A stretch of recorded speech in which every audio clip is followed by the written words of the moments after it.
এখন আমি আপনাদের সাথে শেয়ার করছি বেলের শরবতের পুষ্টিকর একটি রেসিপি। ঠিক একই রকমভাবে বেলের শরবত করে নেওয়ার জন্যে কোনো প্রকার স্কিপ্ট না করে ফুল ভিডিওটি আমার সাথে থেকেই দেখে নিন।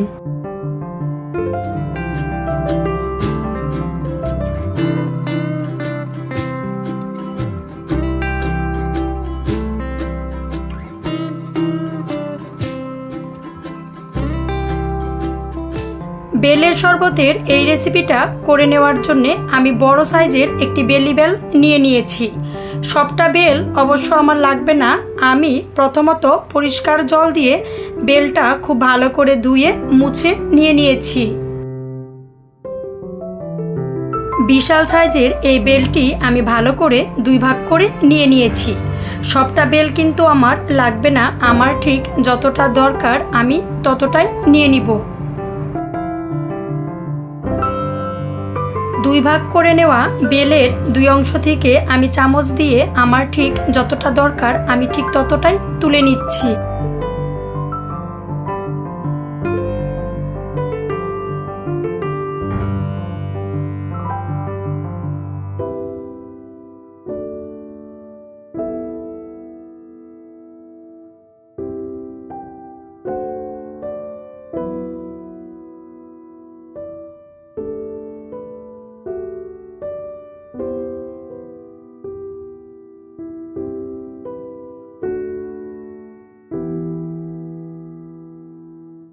বেলের শরবতের এই রেসিপিটা করে নেওয়ার জন্য একটি মিক্সিং বোল নিয়ে আমার ঠিক যতটা বেল লাগবে ওরকমভাবে নিয়ে দিয়ে দিচ্ছি নর্মাল টেম্পারেচারের জল।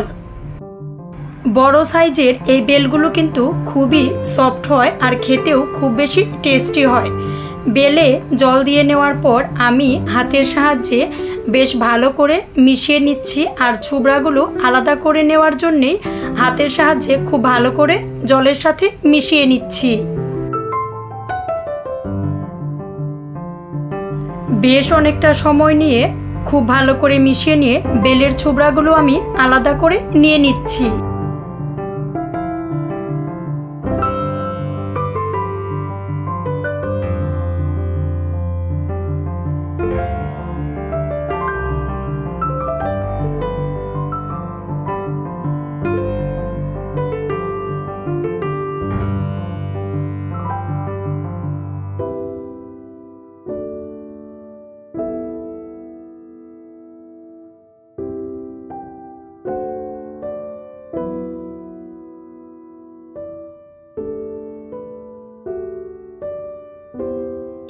বেশ ভালো করে জলের সাথে মিশিয়ে নেওয়ার পর আমি 2 চামচ দিয়ে নিচ্ছি চিনি।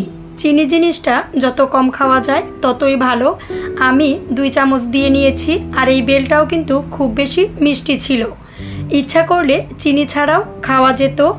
আমি রেসিপিটা শেয়ার করার জন্যে তারপরও 2 চামচ চিনি দিয়ে নিয়েছি।